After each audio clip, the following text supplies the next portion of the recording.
Hi, Lynton here. This is Sketch and Tell, and this is part of my series called Colours of Life. I'm looking at the colour green today, and I would have to say that green is probably my colour, my personal colour. And the reasons for that are, first of all, I am a twin, an identical twin. There are two of us.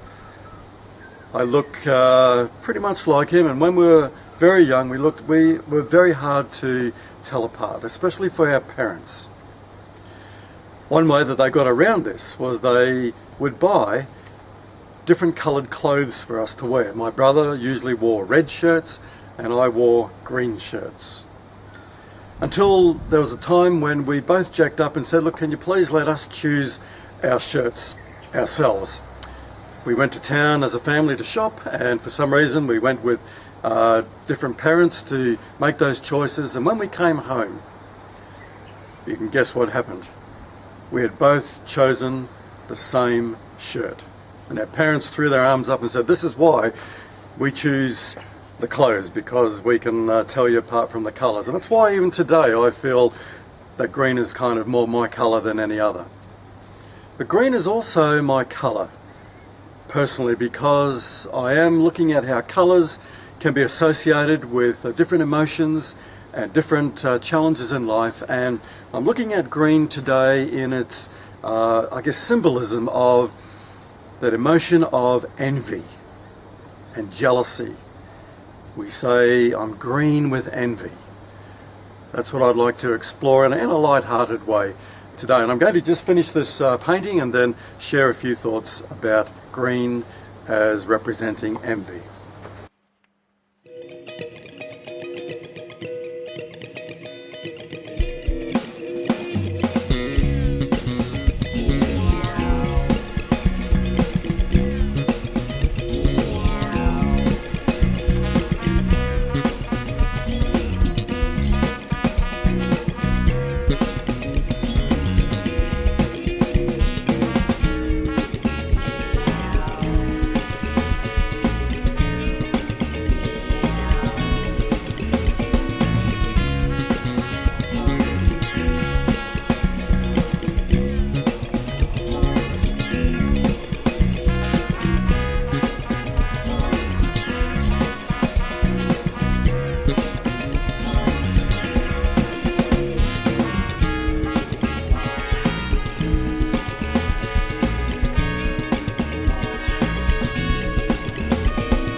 This is a way of thinking about envy, and I always like images to kind of help me understand a little bit more about at the heart of what it's all about.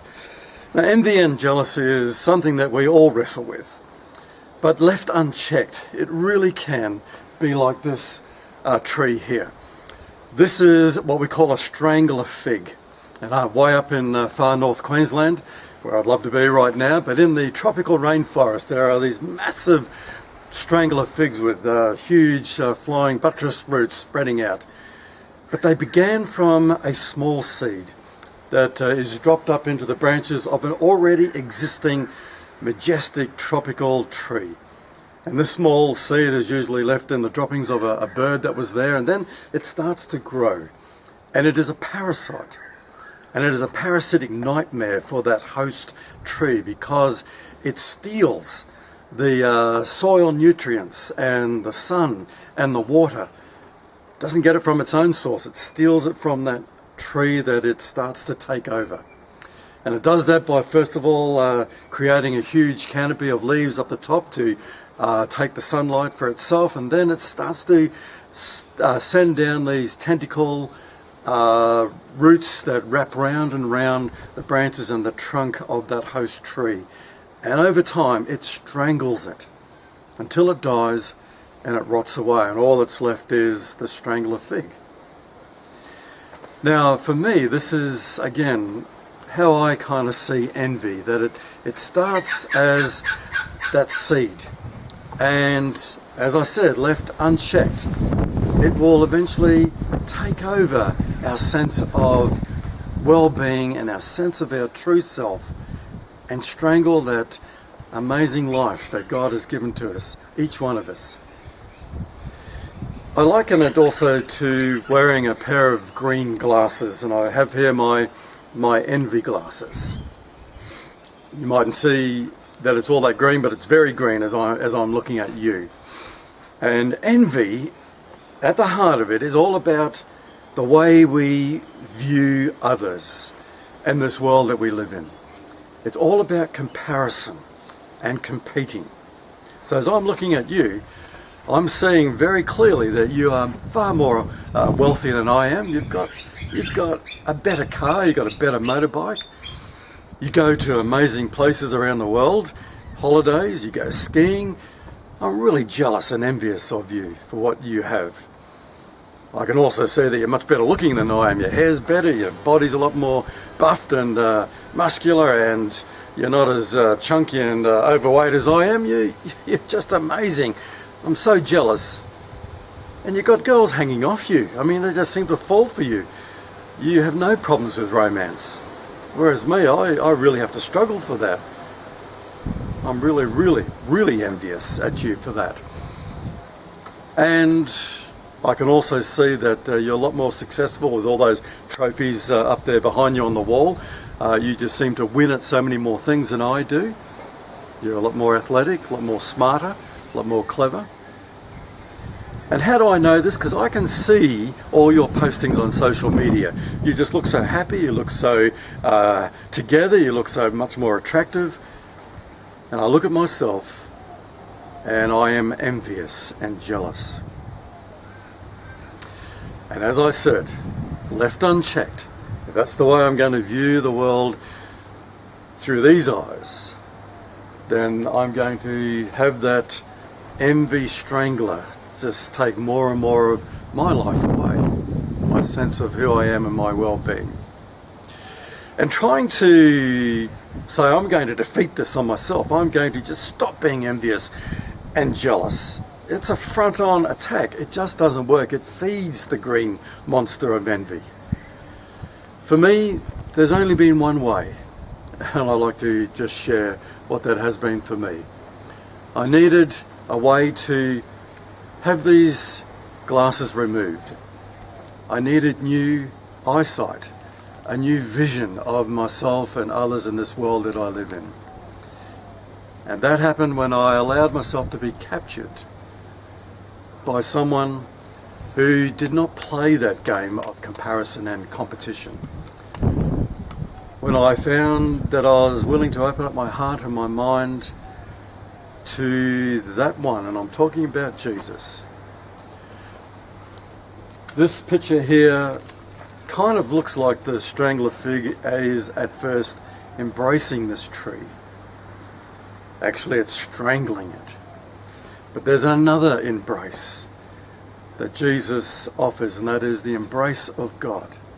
That is life-giving, not life-taking. And it is life-empowering. Let me just show you a picture that I've already done.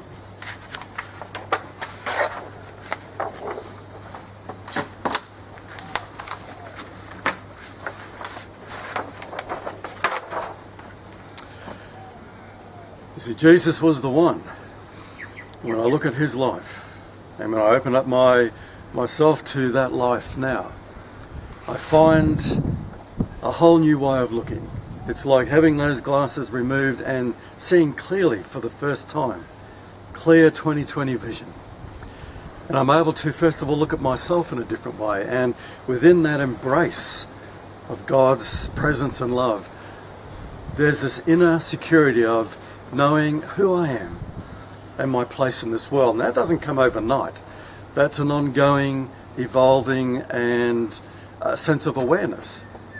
But it's a strong sense of I don't have to compare and compete with others. I can actually thank God for others. I can actually see that we're all in this together and we bring different gifts and abilities.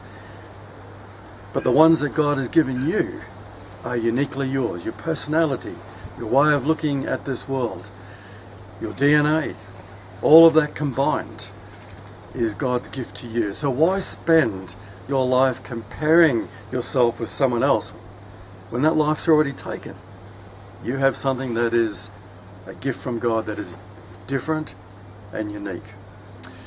For me, as I find God's help to change these glasses, I look at the world differently.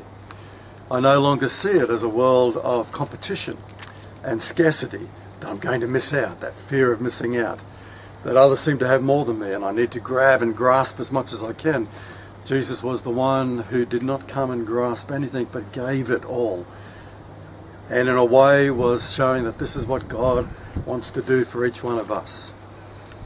It is a world actually that's abundant and nurturing. And even though it seems at times that I'm missing out, I can actually take my real fears and anxieties to the one who embraces me and ask for help. And I find that within that embrace, I do find it true what Jesus said. Look, God looks after the birds, God looks after the nature of the flowers. How much more will he look after each one of you? And I can be generous, and I can give and not grasp and fear that I'm missing out. And also, when I find that these glasses are removed, I can look at things like money and success and popularity and looks. All of those are part of being human. It's all part of life, but they are momentary. They are fleeting. They are not the things that matter in life. They are not the things that last, and they are certainly not the things that measure you as a person and give worth to you.